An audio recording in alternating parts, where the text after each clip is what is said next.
राज ठाकरे आणि उद्धव ठाकरे यांनी एकत्र यावं अशी मागणी धुळ्यातील मनसेच्या स्थानिक कार्यकर्त्यांकडून केली जाते।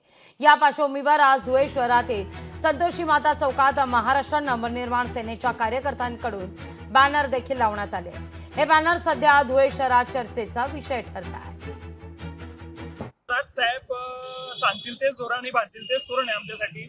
आपण गेल्या स्वप्नातही काही विचार केला नव्हता की राष्ट्रवादी अजितदादा गट आणि भारतीय जनता पार्टी एकत्र येऊन सत्ता स्थापन करतील, परंतु ते देखील आले। तर आम्ही तर एकाच विचाराचे आहोत, दोघींचे आदर्शही एक आहेत, ते म्हणजे बाळासाहेब ठाकरे।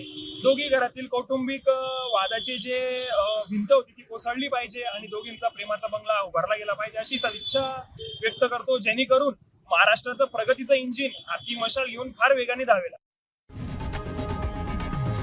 लोकशाही मराठी ऐका, पहा, जागरूक रहा।